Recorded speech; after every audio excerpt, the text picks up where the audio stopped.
Hey everyone, today I'm joined by Barrett King.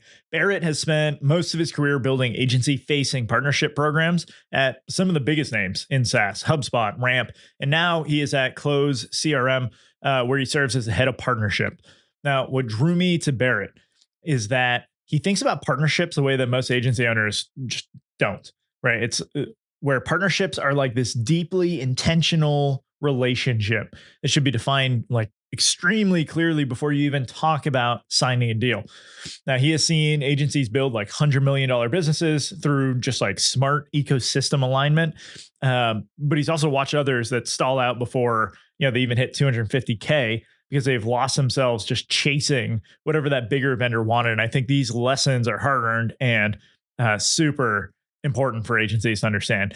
In this episode, we discuss why most agencies enter partnerships without ever defining what they actually want from them, the two biggest mistakes that agencies make when partnering with SaaS companies, why MCPs and AI connectivity is changing what it means to be a strong agency partner right now, and more. Lead gen is the hardest part of running an agency. For most, it's unpredictable, it's slow, and it's usually expensive. Gia flips that. It's the all-in-one growth platform that turns your existing relationships and client work into a steady pipeline. Gia automates lead gen, follow-up, and content, and it's all from the work you're already doing. You can check it out and get some free bonuses at getgia.ai/dynamic agency. No one was asking for another community, but I've made one anyway. So what's different? The dynamic agency community is designed around access rather than content.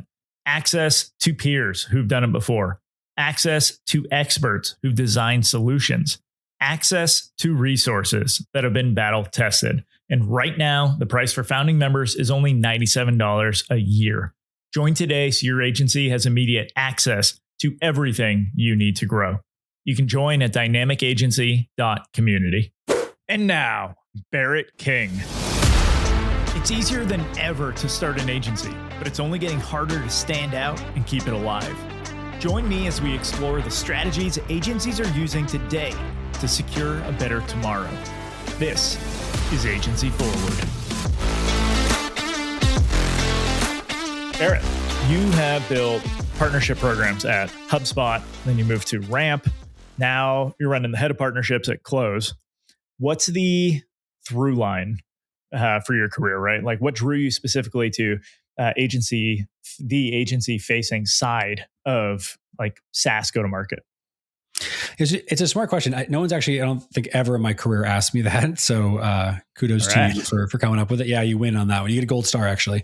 No, I think for me, early in my career in sales, I remember I had a sales leader that said to me something to the effect of like, we really impact people. Like he was like really bullish in this idea that what we were selling was a startup we were at. This is again decades ago, but that we were selling to companies, but really like it was the users, the people. There was an impact on their life and their time spent and whatnot. And it was very shortly thereafter that I found my way to HubSpot. And when I was there, in my first days of training, they used to bring us all in. They'd fly everybody from around the world, and we'd sit in this training room, and we were there for like 4 weeks or whatever. And it was maybe day 2. We had like just set up our tech. We're sitting in this room, and I won't use the person's name, but the head of sales training at the time, walks in a big dramatic way. They slam the desk in front of me because I'm a, eager kiddo and I'm sitting right down front, ready to go. Right. And they look sort of me in the eye, not me personally, but like, the group, but me right in front. And they say, HubSpot fundamentally changes people's lives. And we're here to talk about how you can help do more of that. And I remember just being like, whoa, like that's cool. Like that's really valuable and insightful. And obviously I drank the Kool-Aid. It got me excited. Mm-hmm. When I was immediately then, days and hours later in this partner world, the businesses that we were working with were marketing agencies. And we were selling this idea of like transformational growth and, moving from project to retainer or, delivering ROI-centric services and all these things that while they delivered meaningful impact to the company and the clients of that company, because the agencies were small, like the median size was like under 20 employees, they were family businesses. These were human beings. And I remember in one of my first partnership calls, agency owner, when I said, well, what does partnership mean to you? Why are we here? What are we trying to do? He goes, super simple, Barrett. I have a son and a daughter, and they both want to go to college. And so I want to pay for their college with this partnership with HubSpot. I was like, whoa, that's significant.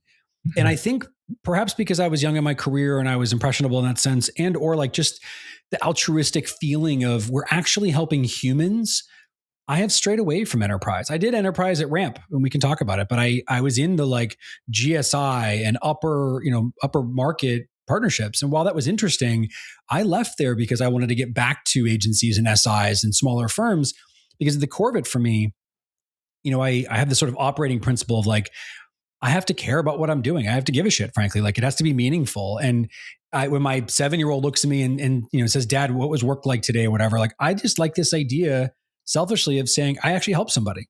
So for me, I think that's why I've spent most of my career, all of it effectively, barring a few years there, focused on SMB agencies and SIs and consultants, because it's a people-based business and they're humans, and the work that we get to do has meaningful impact.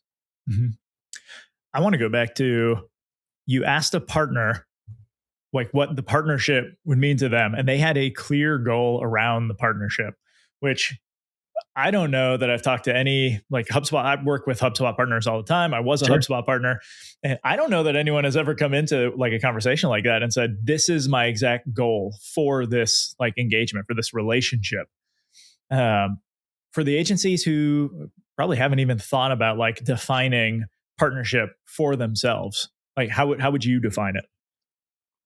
I think so one of the things that I've done throughout my time in working with agencies, with partners in general, I always start with like, what are we doing here?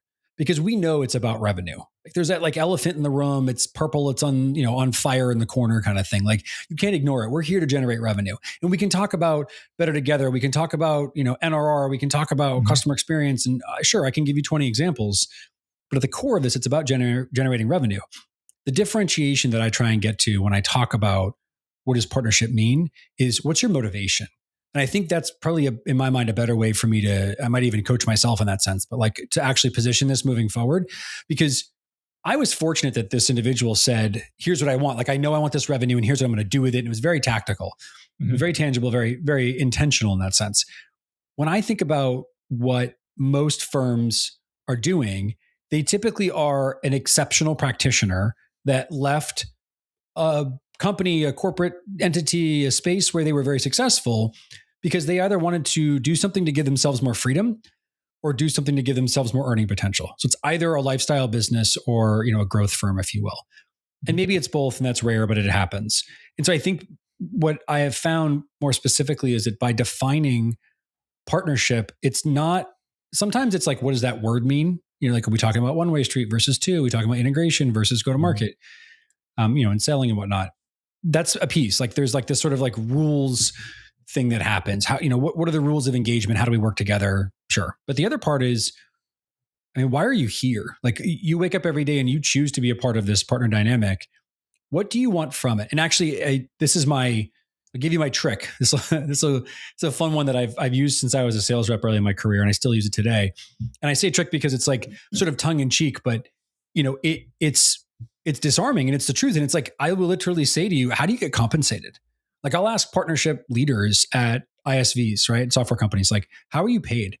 Big companies, small companies, like, and it's always, they're always kind of thrown off. Like, what do you mean? I'm like, well, let's be real here. Like you have a motivation. You're trying to hit some sort of a goal. What is that? Let me know it. Because if I can influence that better, great. Mm-hmm. And if I can't, like, let's talk about that early on and let's set expectations and frameworks. And I think that's for me, what motivates this idea of asking about partnership and defining partnership. You're an agency owner and you get on with, Close, right? You get on with me, you get on with HubSpot and Salesforce and whomever that big provider is that will always be bigger than you theoretically. They have a little bit of power.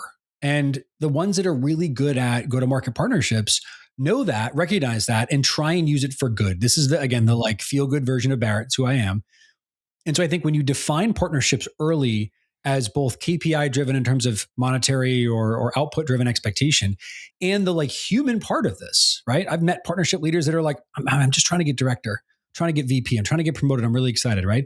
I've met, partner owners that are like, I care about college, like I described to you. I had one who used to joke, I'm going to buy a bass boat. He did.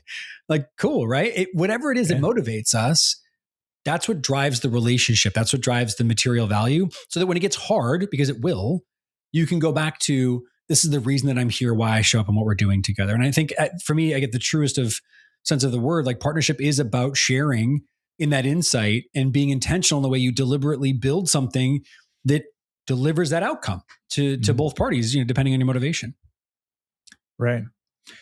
Yeah. So I like being able to define that specifically, because I don't even know, like when I was at an agency, that we had a clear definition. Like there were a lot of reasons for being a HubSpot partner. Like we would often get projects directly from HubSpot. Like they would be paying us to build things for them, which super lucrative. Awesome. They had big pockets, deep pockets. Yeah. But then also like you get the payouts, right, for being a partner, but you also get like visibility for being like for the different tiers, and like they'll introduce you to the right people at the right times and stuff. And I think, going into the engagement, knowing what could best benefit you and being able to tell your partner that and like communicate those goals makes it much easier for them to be able to help you achieve it. It does. And it also, it keeps you aligned. Like when I left HubSpot, I actually went to New Breed, one of HubSpot's top partners at the time, right? They're out of Vermont. And I was head of sales and partnerships and responsible for, a lot of the revenue behaviors. And, of course, HubSpot is the premier, the number one partner effectively in that dynamic. And I remember, obviously everyone's excited. Oh, Barrett from HubSpot's now at an agency. Like, let's go and try and drive the behavior we want, which is more sales. Let's go faster. But I also had a handful of other partnerships. And I had this sort of like ethos that I would share with the CEO there, Patrick, all the time. He believed this. Like he was why I was there in many ways. And that was that it was about delivering a better outcome for the customer. It's like, how do we go and actually build a meaningful tech stack, meaningful operating model, set of tools, whatever it is that actually gets this customer to their outcome? And it's evolved over the years. Like it's become more dimensional. I've said it before. I'll say it again now. Like, I don't think software is singular anymore. And I don't think there's like this idea that one tool, is the technology stack, the all-in-one and everything. I think you have to have connected systems, especially with, the MCP overlay that you're seeing now with LLMs, and you have access to so much more data. And so if you go way back to the ethos of like, we're in this because it's a better outcome for our customer. We're in it because it retains revenue better. We're in it because whatever that, it increases market share. Like partnerships can be a good beachhead into new markets or new languages or new, regions.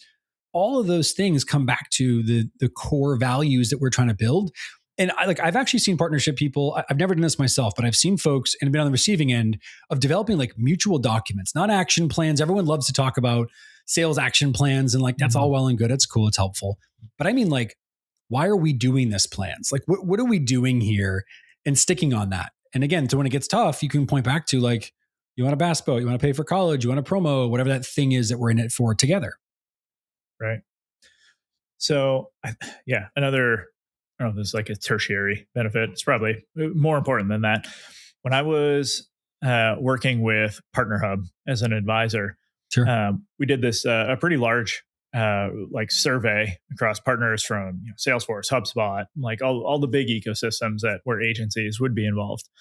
And through the numbers, it was like the larger the ecosystem grew, the fewer benefits that every member was able to receive. Right. And I think it makes complete sense when you say it like that, but a lot of people don't see it. And so I coined the term the starving sibling effect, where it's like everybody starts fighting for those deals and opportunities within that. But I think by going in and being able to have like one of these mutual agreements, right? Like how are we each going to benefit from this and stuff? You can avoid some of that starving sibling effect, because you might say, you know what, the deals aren't that important to me, but like it is the visibility. If you could just get me in front of an audience once a quarter, like that would be enough for me to want to be here. Yeah. And so now we kind of bypass that. And now this ecosystem that's growing massively can still be a benefit to everybody. There's you remind me of this story, and I won't use their name because I don't even know, frankly, if they run the agency anymore, but there was this partner, my first year at HubSpot, my first real year, like acquiring agency partners that I found in Georgia. And I won't use a town, but this tiny little town in Georgia. And he and I, in our first call, I remember saying like, what does partnership mean to you? That was my thing. Like I led off a lot of my calls that way back in the day. I still do. And I remember he said, partnership is about building something in my community. I was like, well, I haven't heard that before. Like usually someone has like a monetary goal or some sort of an outcome. I go, what's that mean? And he was like, I grew up in insert town here, and I want to see this town continue to thrive. And so Barrett, what I'm going to do is, by working with you, I'm going to build a 50-person agency in my town. It's like, why 50? And he's like, it's a good number. Like, okay, sure. It's like 50 people and they're all going to be employed from here. It's like, all right, that's interesting. And he's like, yep, 50 people from my town. We're going to build an agency. We'll do a bunch of HubSpot stuff. We'll do some other things too. Like we're going to do some design work and some branding work and some CRM and sales and sure, but like we're going to do it all. We're going to build something meaningful. And it was like 3.5 years later, I remember, picking up the phone and having one of our calls we had every quarter. And he goes, hey, I'm done. I was like, done with what? What are we talking about? And he's like, I'm done with the partnership. I was like, uh-oh, like, what do we do kind of thing? And he goes, no, man, I did it. Like I built the agency. And I was like, well, now what? And he's like, I'm good. Like, we're cool. We're happy. I'm square. I don't need this anymore. And I remember just being like, wow, like you really were that diligent 3.5, 4 years later to have built it. And he was like, yep, we're at, 46 people or whatever it was. And we're profitable and we're in the town. And like, I don't want the pressure of selling more. Like, I'm very happy doing this. And so I just sort of said like, fine, like I won't bug you. If you need help, we'll be here and we'll have a passive relationship moving forward, less proactive, less pushy. You let me know when you want to revisit. And he was stayed on as a partner for like another maybe 1.5 years, 2 years. And then I think if I recall, he ended up merging with another firm and they kind of moved on. But what was fascinating is like, it's not always the singularity. Sometimes it's actually this like very deeply personal thing that we're trying to get to in terms of why we invest in these relationships. Yeah. Oh, that's an awesome story. So he obviously had like very specific targets to be able to achieve this. What is a mistake? Like that worked out great for him, right? Like it just seems like the perfect like fairy tale ending almost. It was. But what's a mistake that you see most agencies like falling into when trying to make partnerships with like SaaS products? Yeah. I think it's actually, it's the perhaps what I perceive as more obvious thing, and maybe it's not. So let me just articulate here. So the first is losing yourself. Like I deeply respect the businesses that say, here's an opportunity. Like I'm seeing it at Close right now. Like there's a bunch of firms that are like, we're going to be a Close exclusive partner. We're going to build something big and meaningful around Close. Love it. Let's go. Like as a leader, it's awesome for me as a ecosystem. Like we deeply value that, but it's because their values align to that. And what I have found in my career in coaching and selling to, being a part of agencies and supporting that ecosystem in a variety of ways, like it's usually sort of acquiescing to what the bigger firm wants and losing your values. Because then you get frustrated. Like you saw it at Salesforce, at HubSpot, at Monday. Like every big ecosystem hits this moment where the collective groan takes place. Like you want us to do what now? You want to change what now? And I think that typically that groan comes from the businesses that are so deeply ingrained and they believe it never would change. So like, maybe I'll share a couple. One would be like, keep your identity, be true to yourself, stay focused on you. The second is, and this is the tough love moment. So hold on to your pants here for everybody, but like, don't believe that business cares at all. Like that sounds really sad to say, but we're in partnerships. We're sort of programmed to believe that like the better together and we're going to get there together and like this togetherness. But if we break the whole thing down to its core pieces, this is about two companies working together to generate revenue, full stop. And so I think there's this like pragmatic, realistic, pulling the emotion out, sort of just like honest thing that has to happen, in particular with the C-suite in agencies, about expectation setting.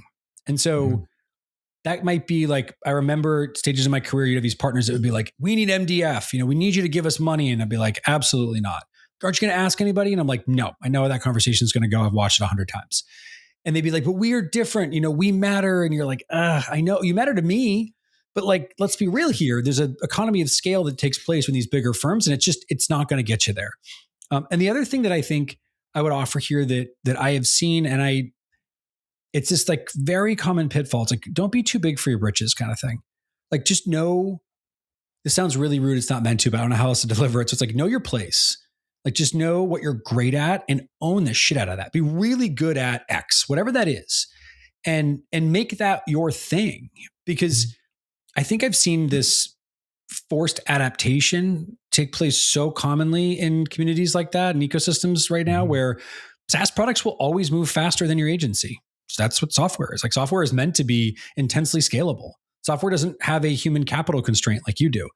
And a talent constraint. And just like in many ways, they have this ability to stretch resources well beyond what you do. And when you try and keep up, you fail. I've watched it happen numerous times.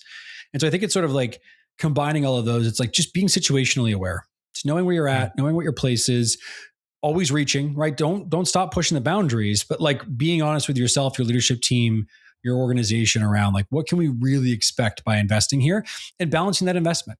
Go all in if you want to go all in because you want to build a company around it. There's times in my career I watched $100 million brands get built, right? Because they leaned into a bigger ISV technology firm, right? And said like, I'm in, let's go. How do we do this?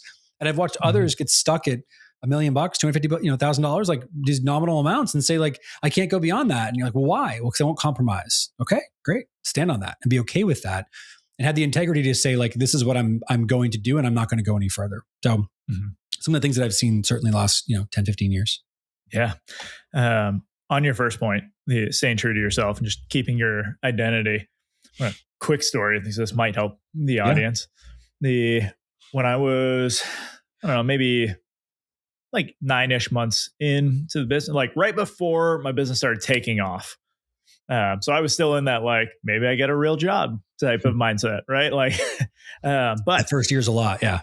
There was someone I knew from, he's an Army vet and stuff. So like we got along really well there. We had met multiple times. He runs an awesome SaaS product, like super useful tool within the HubSpot ecosystem. But he had a ton of agencies that were trying to use his product and then really wouldn't adopt it and get the most out of it because they didn't know how to like do simple marketing and like run their agency. So he kind of proposed the option to me of like, hey, I can get you all in front of all of these leads. Like you can fill cohorts with the amount of people who need your help. The one thing that he requested was that I would use his platform for delivering my entire curriculum. And I debated back and forth over this for a while. I'm sure. But with my positioning, like I very much value independence. And my goal is to give agencies independence. Like, so you're not reliant on referrals or on any like one thing. Like you can choose what you want to do with your business and just tackle it. And because of that, I had to say like, hey, I can't use your platform for everything because then I'll be tied to it and I'll lose my independence, what that means. And we handled like it was zero issue, right? Like he understood because he's a good human being. And so it's like easy for us to have the conversation. But that was one of those things like, even looking back now, I have no regret for making that choice. Yeah. Like I do think it would have pointed my business in a completely different direction than I wanted to take with it. And so I think agencies should probably be that critical about like the partnerships they're considering. Yeah. It's like any relationship, you have to set boundaries. And if you misstep on that, like, you might last a couple of years or whatever it is, but you're going to end up not in the place that you want to be. And I think that's been my like clearest observation throughout my career on agencies. It's just like the ones that set the boundary early and keep it win, the ones that don't struggle. And, I respect the attempt to try and acquiesce and bend and stay in the trend and whatnot and keep moving forward. But at some point you just sort of lose traction, right? And then you fail. Yeah. So shifting gears a bit, is there a path you would recommend for agencies as they're looking to start partnering in regards to like who they partner with? Should they be finding tools that they're already using, they enjoy, and they find a way to be able to deliver the same value to their clients? Or should they go seek out potential solutions, like knowing that we have these potential challenges come up with clients all the time? Let me go find some solution to take care of this rather than just refer business and things like that. Yeah. I like to focus on early partnerships coming from your customer. So maybe it's too simple, but it's worked for me. And it's always like, go ask your most successful customers what other technologies they're using, or because you're theoretically in something, a HubSpot, a Salesforce, a Monday or whatever, go and log into that system and see what else is connected.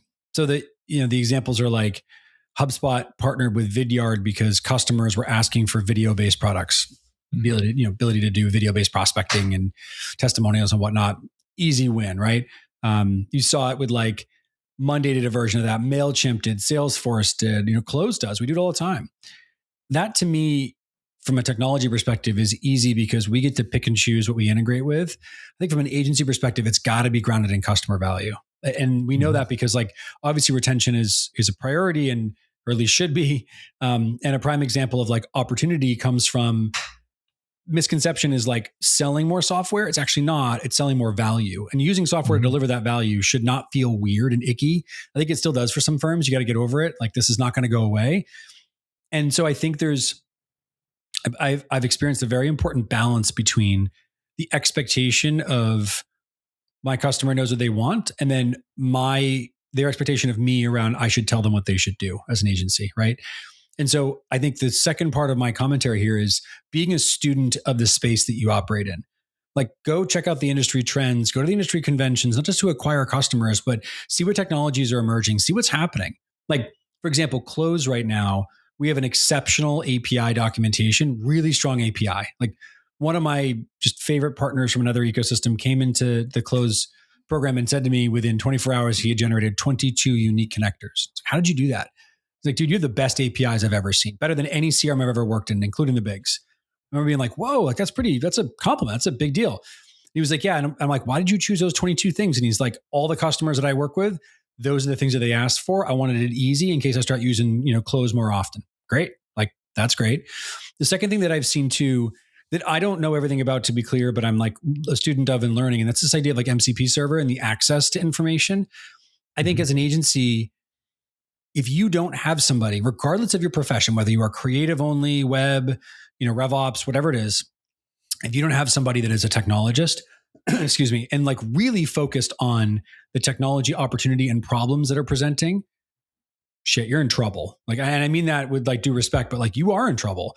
And it's okay if you haven't hired somebody yet, but like this year, part of your headcount needs to be a technologist, somebody who is proficient and or a student of AI and thinking about how systems work together. There was a great comment on LinkedIn the other day. I have to go figure out who it was. And if I do, I'll tell you after. You can add them in here. But there's a person who said something to the effect of like, if you're not looking at MCP and the data interconnectivity as an opportunity, you're already behind. And if you don't realize that it's no longer about should we partner so much as, and like it was always like, should we? Cool. And then how do we do it? Oh, our teams have to develop something. It's going to take them 6 to 10 months. And like now it's like, should we partner? Sure. Like, why wouldn't we do it? Because you can connect anything effectively that has, their act together, technology wise, right? And it's not that hard to do the things that were brutally hard 3 years ago. And so when I think about what partnership means, now you actually have to go and sort of like pendulum swing back to like being very discerning, very intentional.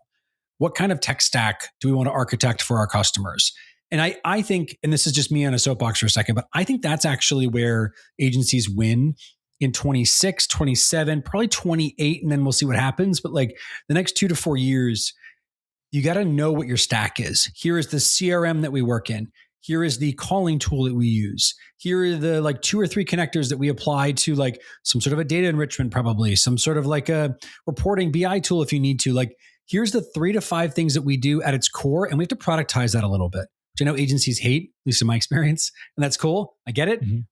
Protect your creative, protect your like outlets where you get to be more inventive and be more outcome based. But like the modern buyer wants you to say, here's the 3 things we use. Here's the 10 things we do in those things. And here's the outcome that we can get you to tactically, technically.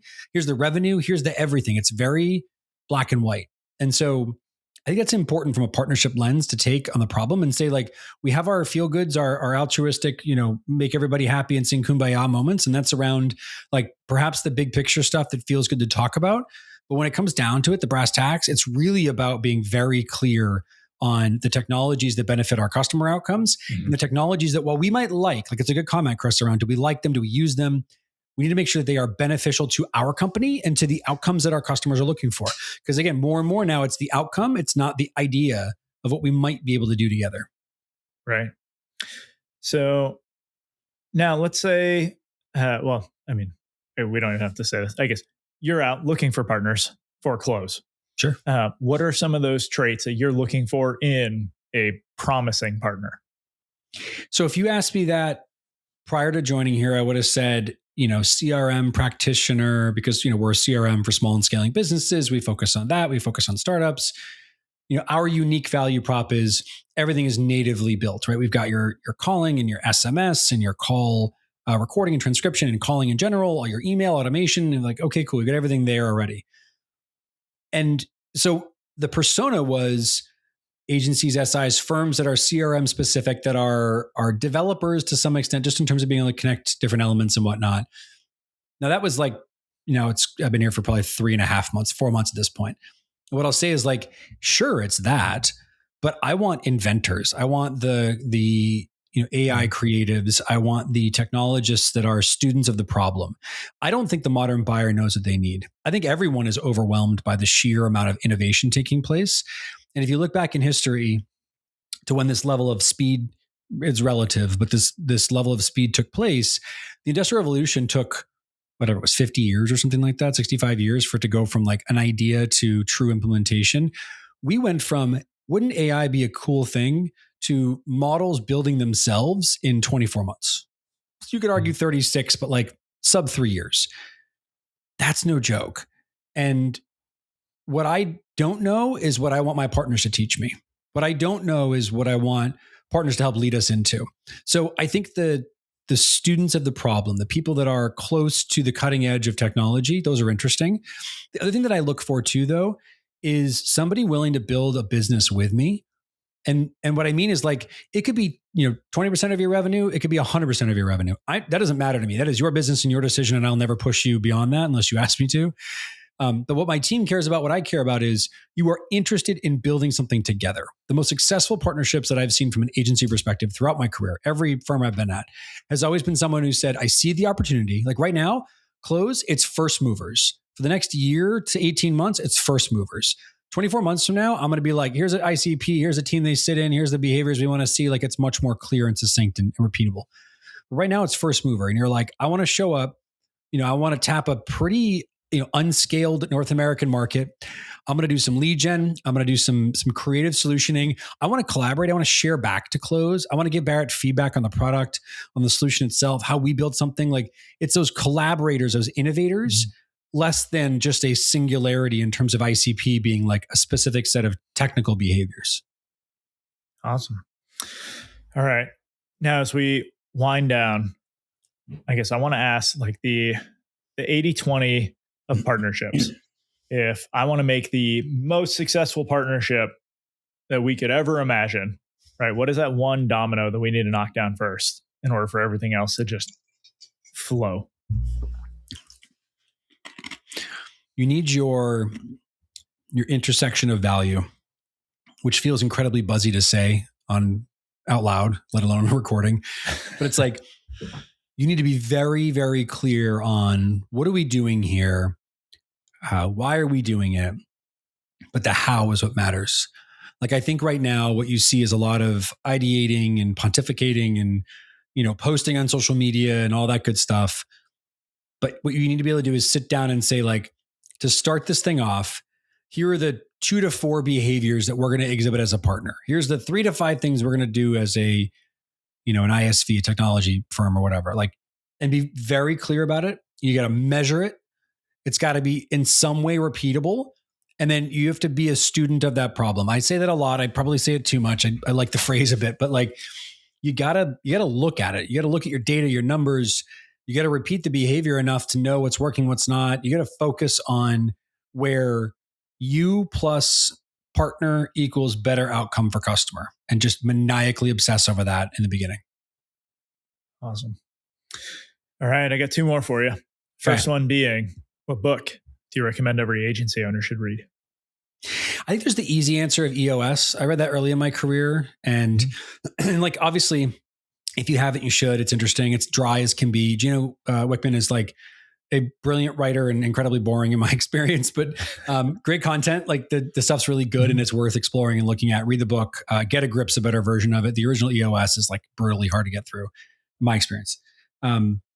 I was fortunate to be early at HubSpot. And when I was there, Mark Roberts was still there, the original CRO, 0 to 100 million.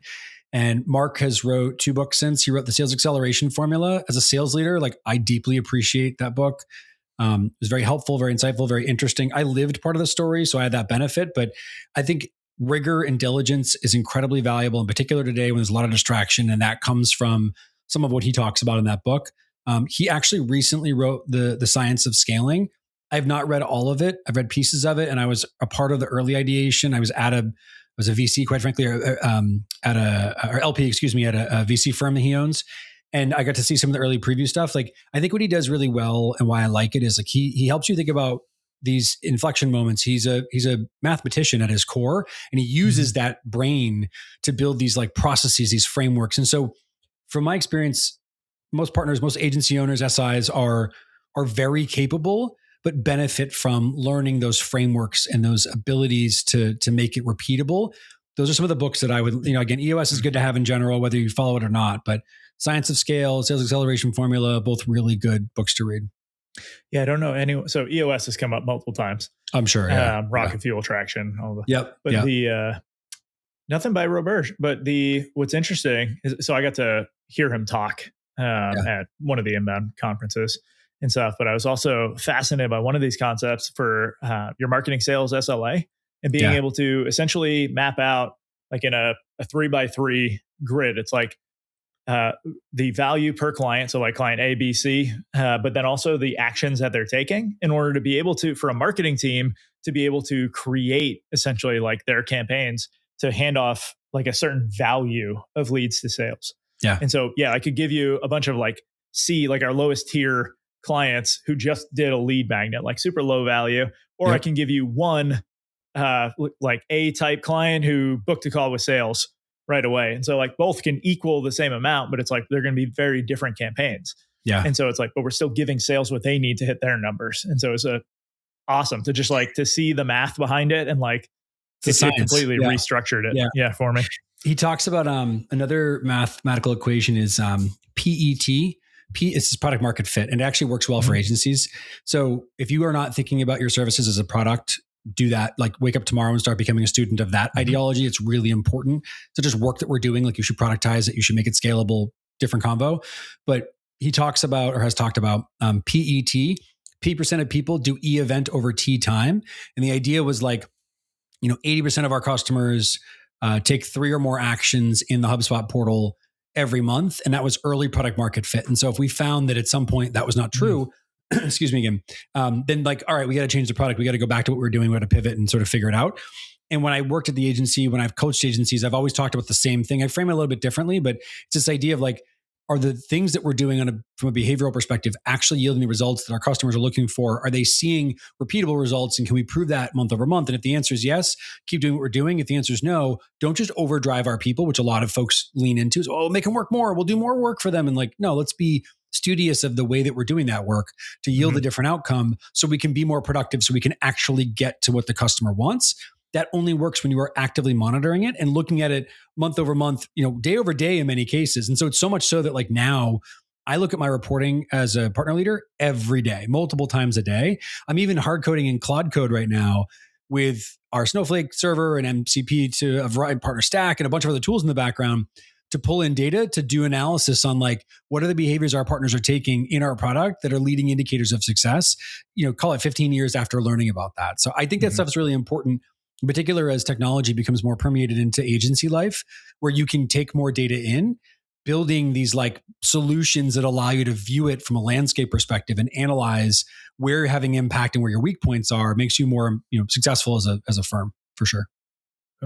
I feel like we're just getting warmed up on a new topic here, but next round. Awesome. Yeah. We'll have to have you back so we can hit that side too. I would love that. But awesome. Barrett, thanks for joining. Oh, wait, where can people learn more about you? Where can they find you? Let's go to LinkedIn. Yeah. I mean, I spend most of my social media time there. I will, anyone's welcome to join and add me in terms of being in my network. If you want to check out Close, like I welcome partners right now.